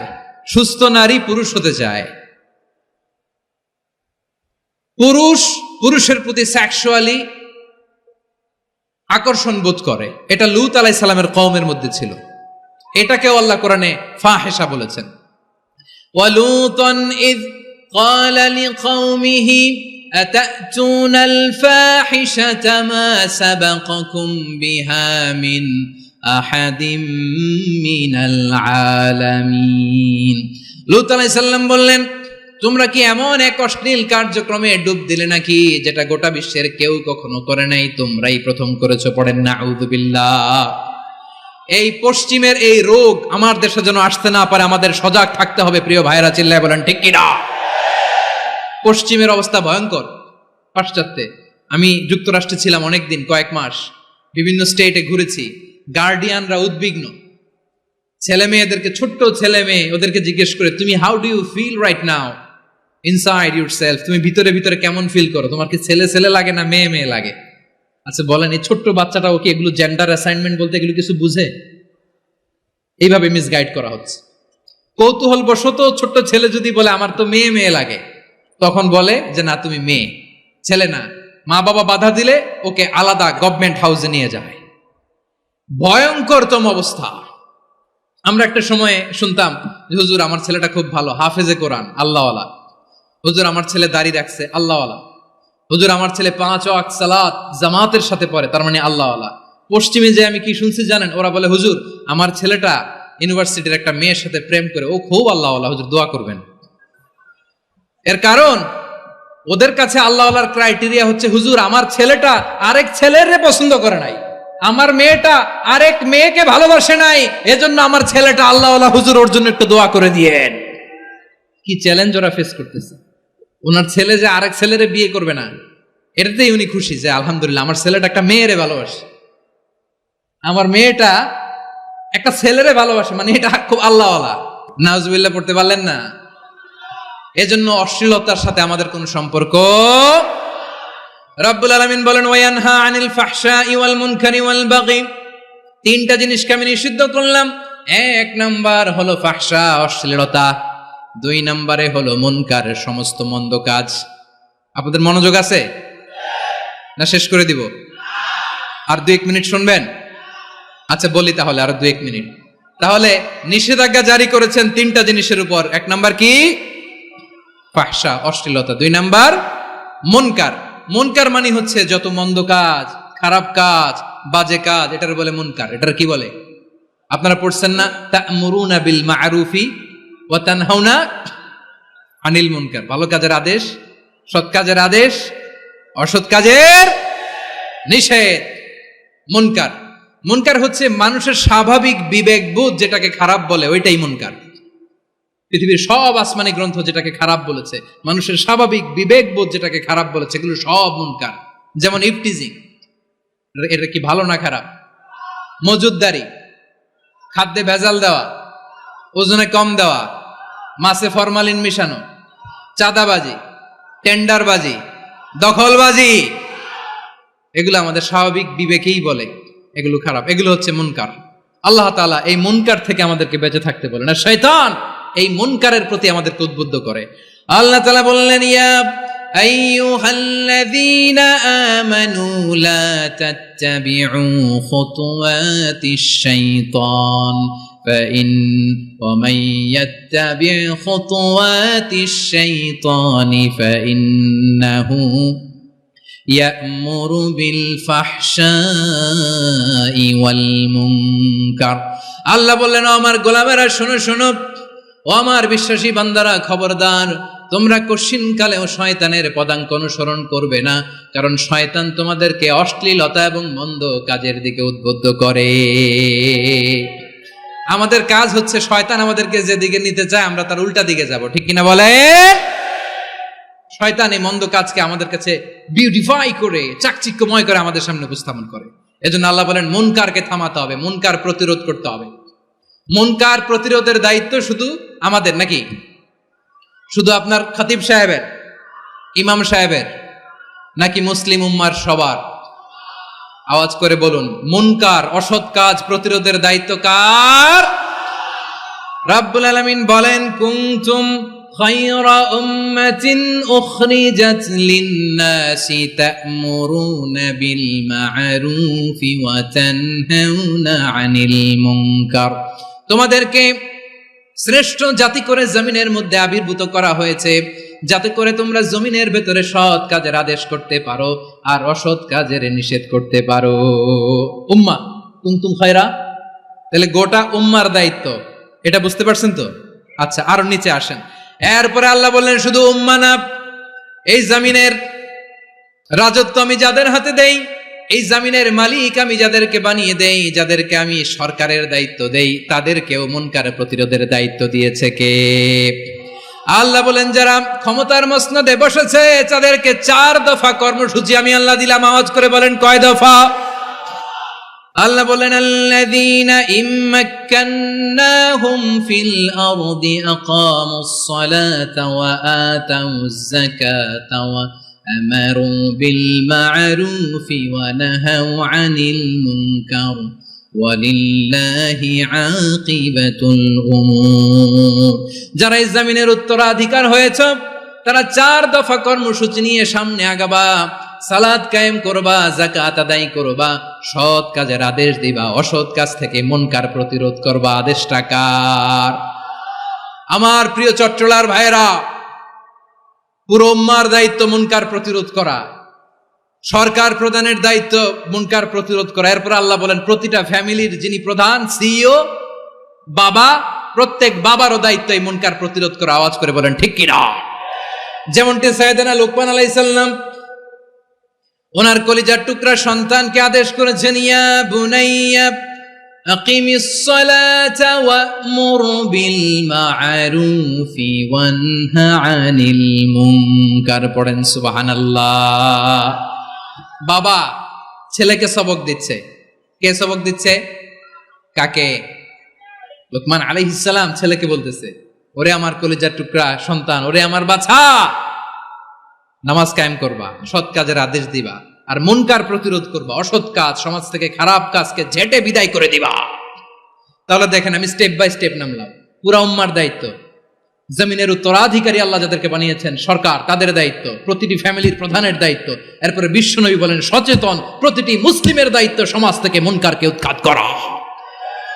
বিশ্বনবী বলেছেন মান রাআ মিনকুম মুনকারান ফালিয়ুগাইয়িরহু বিয়াদিহি ফাইন লাম ইয়াস্তাতি ফাবিলিসানিহি ওয়া ইন লাম ইয়াস্তাতি ফাবিকলবিহি ওয়া যালিকা আযআফুল ঈমান। সমাজে যে মুনকার দেখবে, খারাপ কাজ দেখবে, সে যেন হাত দিয়ে সেটাকে থামায়। কি দিয়ে? আপনাদের তো হাত নাই না? হাত আছে, হাত আছে। ওরা যেই হাত দিয়ে অন্যায় করে ওইটা প্রতিরোধের জন্য আমাদেরও হাত আছে না নাই? আমার প্রিয় ভাইয়েরা, ওরা ওদের যেই হাত দিয়ে টেন্ডারবাজি করে, চাঁদাবাজি করে, ইফটিজিং করে, দখলবাজি করে, যেই হাত দিয়ে, ওই মুনকার থামায় দেওয়ার জন্য আল্লাহর দেয়া আমাদেরও 2টি হাত আছে না নাই? আমাদেরও হাত আছে। থামাইতে হবে, থামাইতে হবে, হিম্মত করতে হবে। আমার প্রিয় ভাইরা, না থামালে আমরাই ডুববো শেষমেশ। আমাদের বাঁচার জন্য হলেও থামাইতে হবে।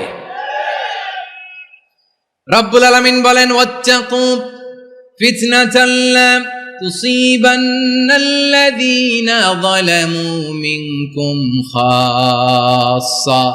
ও আমার গোলামেরা, ওই আযাবকে ভয় করো যে আযাব যখন আমি জমিনের বুকে পাঠাই শুধু জালেমদেরকেই মারি না, আলেমদেরকেও মারি।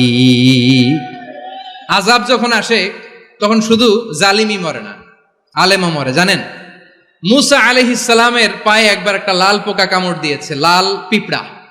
লাল পিঁপড়া কামড় দিলে খুব আরাম লাগে না? কি লাগে? হ্যাঁ, জলে না? লাল একটা পিঁপড়া কামড় দিছে, তো উনি রেগে মেগে পাশি দেখে লাল পিঁপড়ার বাসা, পা দিয়ে ডলে মুছে সবগুলো পিঁপড়া মেরে ফেলছে। এই ঘটনাটা আল্লাহ ঘটিয়েছেন এজন্য মুসা আলাইহিস সালাম ছিলেন কালিমুল্লাহ, সরাসরি আল্লাহর সাথে কথা বলতেন। তিনি আল্লাহকে জিজ্ঞেস করেছিলেন, আল্লাহ তুমি যখন কোন জনপদে আযাব পাঠাও, শাস্তি দাও, ওখানকার শুধু জালেমরাই তো মরে না, ভালো মানুষগুলাও মরে, তো আযাব দিবা মুশরিকদের উপর দিবা, অবাধ্যদের উপর দিবা, ভালো মানুষগুলারে মারো কেন? আল্লাহ বললেন, মুসা তোমার যে কামড় দিছিল পায়ের মধ্যে পিঁপড়া, কয়টা পিঁপড়া? জোরে বলেন। একটা পিঁপড়া, তো সবগুলারে মারলা কেন? রেগে মেগে পুরো পিঁপড়ার বাসা ভেঙে ম্যাসাকার করলা কেন?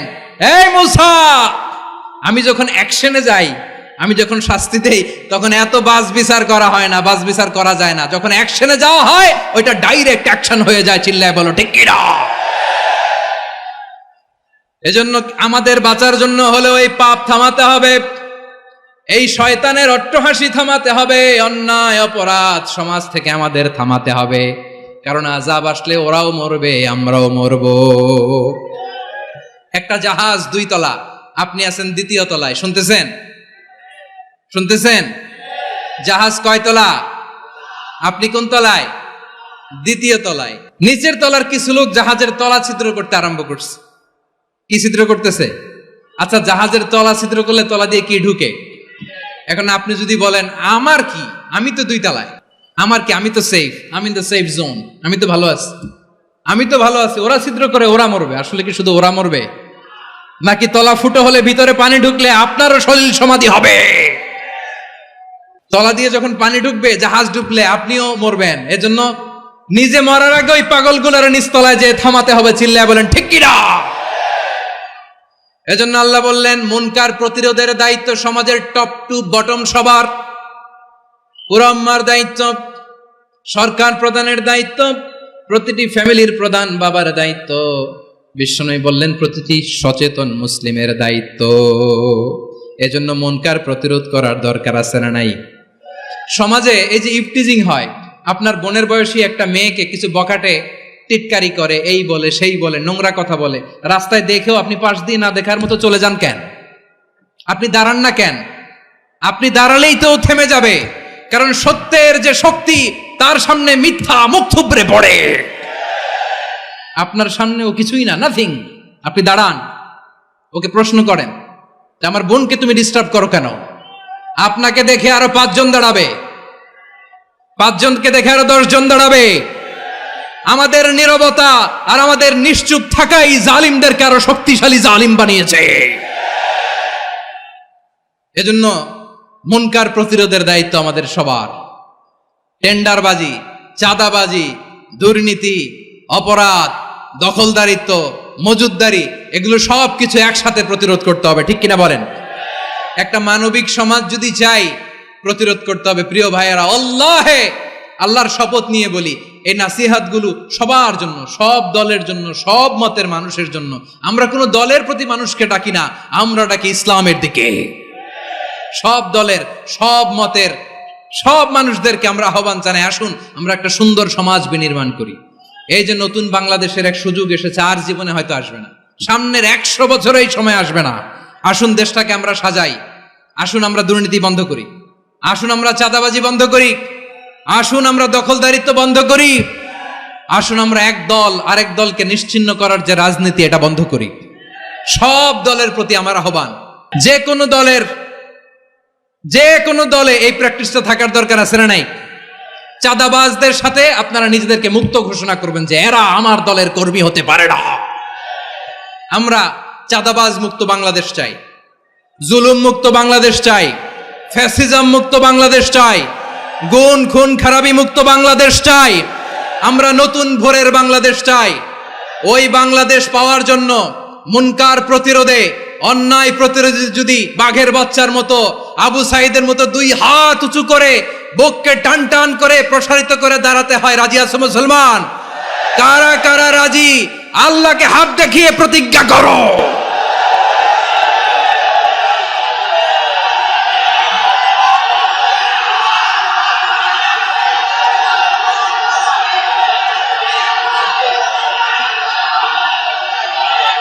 আমার প্রিয় ভাইয়েরা বসুন, বসুন আমার ভাইয়েরা। রাব্বুল আলামিন বলেন ওয়ায়ানহা আনিল ফাহশাই ওয়াল মুনকারি ওয়াল বাগি ইয়াইদুকুম লাআল্লাকুম তাযাক্কারুন। আল্লাহ বললেন আমি অশ্লীলতাকে নিষেধ করি, আমি সব ধরনের মন্দ কাজকে নিষিদ্ধ করি, সব শেষে আমি সীমা লঙ্ঘনকে তোমাদের জন্য নিষিদ্ধ করি। আলোচনা মনে আছে তো, না ভুলে গেছেন? নিষিদ্ধ করেছেন কয়টা জিনিস? 1 নম্বরে অশ্লীলতা, 2 নম্বরে মুনকার তথা সব মন্দ কাজ, 3 নম্বরে আল বাগি সীমা লঙ্ঘন, ক্রসিং দ্য লিমিট। সীমা লঙ্ঘন করা ভালো না। We all should know our limits. চিল্লায় বলেন ঠিক কিনা? একই আয়াতে আল্লাহ বললেন কুল ইন্নামা حرم ربي الفواحش ما ظهر منها وما بطن والإثم والبغي بغير الحق। অন্যায় ভাবে যে অবাধ্য হয়, যে সীমা লঙ্ঘন করে, তাদেরকেও আমি এটা হারাম করে দিলাম। সীমা লঙ্ঘন করা হারাম, সীমা লঙ্ঘন করা হারাম। আল্লাহ বারবার বারবার আমাদেরকে ওয়ার্নিং দেয়। যখন আমরা থামি না তখন আল্লাহ ধরে, আর যখন ধরে তখন ছাড়ে না। ধরে ধরে ধরে না, ধরলে আল্লাহ। ফেরাউনকে কিন্তু হুট করে ধরে নাই, আপনারা জানেন 9 বার ওয়ার্নিং দিয়েছে। ফেরাউনকে আল্লাহ তাআলা ওয়ার্নিং দিয়েছিল কয়বার? বীর চট্টলার বীর সেনানীরা আওয়াজ করে বলেন ফেরাউনকে ধরার আগে ওয়ার্নিং দেয়া হয়েছিল কয়টা? রাব্বুল আলামিন বলেন ওয়ালাকাদ আতাইনা মূসা 9 আয়াতিন বাইয়িনাত, 9টা মুআজিজা দেখিয়েছি। 1 2 3 বারবার এইভাবে রিমাইন্ডার, ওইভাবে রিমাইন্ডার, এইভাবে নসিহত, ওইভাবে দাওয়া। ফাকুলা লাহু কাওলান লাইয়িনা, নরম করে বলো, সফট করে বলো, যত ওয়ে হতে পারে দাওয়া মেথডোলজির মুসা আলাইহিস সালামের সব অ্যাপ্লাই শেষ। 10ম বারে যে আল্লাহ ধরছে, 10ম বারে যে ধরেছে। এজন্য আল্লাহ বলেন আমি সীমালঙ্ঘনকে পছন্দ করি না। কোরআনের অন্য আয়াতে বাগীকে বলা হয়েছে আল ইতিদা, সীমালঙ্ঘন যারা করে তাদেরকে আল্লাহ বলেছেন মুতাদিন। وقاتلوا في سبيل الله الذين يقاتلونكم ولا تعتدوا إن الله لا يحب المعتدين। আমি সীমা লঙ্ঘনকারীদেরকে কোশ্চিনকালেও পছন্দ করি না। আমরা যেন সীমা লঙ্ঘন না করি, রাজি আছেন তো? যে কোনো ক্ষেত্রে ইবাদতে যেন সীমা লঙ্ঘন না করি। অনেকে আমরা ইবাদতে সীমা লঙ্ঘন করে ফেলি। বিশ্বনবী সাল্লাল্লাহু আলাইহি ওয়াসাল্লাম যেটা শিখিয়েছেন এর বাইরে যে অতিরিক্ত বুজুর্গ হতে চায়, এরকম আছে না নাই? করা যাবে না, কোনো ক্ষেত্রেই সীমা লঙ্ঘন করা যাবে, এমনকি যুদ্ধ ক্ষেত্রেও না। বিশ্বনবী সাল্লাল্লাহু আলাইহি ওয়াসাল্লাম বলেন খবরদার যুদ্ধ ক্ষেত্রেও সীমা লঙ্ঘন করো না। কি সুন্দর ইসলাম আমরা পেয়েছি। বিশ্বনবী বলেন খবরদার যুদ্ধের ময়দানে কোনো নারীর গায়ে হাত তোলো না, কোনো শিশুর গায়ে হাত তোলো না, কোনো গবাদি পশু হত্যা করো না, কোনো শস্য ক্ষেত্র ধ্বংস করো না, ইবাদতরত অন্য ধর্মের কোনো সন্ন্যাসীর গায়ে হাত তুলো না। বলেন সুবহানাল্লাহ। তাহলে আমরা সীমা লঙ্ঘন করতে পারবো? প্রিয় ভাইরা, একটা সুখী সমৃদ্ধ শান্তির সমাজ, মানবিক সমাজ যদি আমরা গঠন করতে চাই, আমাদের আল্লাহর দেয়া কয়টা আদেশ মানতে হবে বলেন দেখি? সবাই বলেন কয়টা? আর বেঁচে থাকতে হবে কয়টা জিনিস থেকে? আওয়াজ করে বলেন কয়টা? আচ্ছা, আদেশ নাম্বার 1 কি ছিল বলেন? আল্লাহর আদেশ কি? 1 নাম্বার আদাল, ন্যায়পরায়ণতা। আমরা সুবিচার, সুশাসন, ন্যায় বিচার চাই কি চাই না? 2 নম্বরে কি ছিল? মাশাআল্লাহ, আওয়াজ করে বলেন 2 নম্বরে কি ছিল? ইহসান। আমরা যেন সবার প্রতি দয়া পরবশ হই, ইহসান করি। 3 নম্বরে কি ছিল? নিকটাত্মীয়দের দান করা, তাদের অধিকার প্রাপ্য বুঝিয়ে দেওয়া। পাশাপাশি 3টা জিনিস থেকে আল্লাহ বারণ করেছেন, নিষেধ করেছেন। তার প্রথমটা ফাহশা, অশ্লীলতা। অশ্লীলতার সাথে আমাদের কোনো সম্পর্ক। আজকের এই ঐতিহাসিক চট্টগ্রামের প্যারেড ময়দান থেকে আমরা যত ধরনের মা যাহারা মিনহা মা বাতান, প্রকাশ্য অপ্রকাশ্য, দৃশ্যমান অদৃশ্যমান, সব অশ্লীলতা থেকে নিজেদেরকে মুক্ত ঘোষণা করলাম। অশ্লীলতাকে আমরা না বলে দিলাম। আওয়াজ করে সবাই বলুন নো। অশ্লীলতার সাথে আমাদের কোনো সম্পর্ক। 2 নম্বর নিষেধাজ্ঞা কি ছিল? আল মুনকার, সমাজের যত মন্দ কাজ এগুলোকে আমরা প্রতিরোধ করব। রাজি আছেন তো সবাই? 3 নম্বরে আল বাগী, সীমালঙ্ঘন। কোন মুসলিম সীমালঙ্ঘন করে না, এমনকি যুদ্ধ ক্ষেত্রেও না। আওয়াজ করে বলেন ঠিক কিনা? রাব্বুল আলামিন শেষে বললেন ইয়াইদুকুম লাআল্লাকুম তাযাক্কারুন, আল্লাহ তোমাদেরকে উপদেশ দেন যাতে তোমরা শিক্ষা গ্রহণ করো। আমরা উপদেশ দিব, আমরা জোর করে কাউরে কিছু মানাতে চাই না। লা ইকরাহা ফিদ্দিন ওয়া যাক্কির ফাইন্না যিকরা তানফাউল মুমিনিন, উপদেশ দিলে এটা মুমিনদের কাজে দেয়। লাস্তা আলাইহিম বিমুসাইতির ইন্নামা আনতা মুযাক্কির, নবী হে আপনি রিমাইন্ডার দাতা, আপনি উপদেশ দিবেন। আমরাও বিশ্বনবীর এই হাদিসগুলো থেকে, কোরআনের আয়াত থেকে রিমাইন্ডার, এই কথামালা বাণী বাহক হিসেবে এই বাণীগুলো আপনাদের সাথে কাছে পৌঁছে দিলাম। আমরা আল্লাহ তাআলার কাছে প্রার্থনা করি, আল্লাহ আমরা যেন আদল দিয়ে আমাদের সমাজকে গঠন করতে পারি, আল্লাহ আমরা যেন ইহসান করতে পারি, আমরা যেন নিকটাত্মীয়দের দান করতে পারি। আল্লাহ যত ধরনের অশ্লীলতা, অনাচার, মন্দ কাজ, সীমালঙ্ঘন, অবাধ্যতা থেকে যেন আমরা বেঁচে থাকতে পারি। আল্লাহ তাআলা আমাদের সবাইকে কথাগুলো বোঝার ও আমল করার তৌফিক দান করুক। হাযা মা ইনদি ওয়াল ইলমু ইনদাল্লাহ আলাইহি তাওয়াক্কালতু ওয়া ইলাইহি উনীব। প্রিয় ভাইরা, আমি আপনাদের সবার জন্য দোয়া করি, আপনারাও আমার জন্য দোয়া রাখবেন।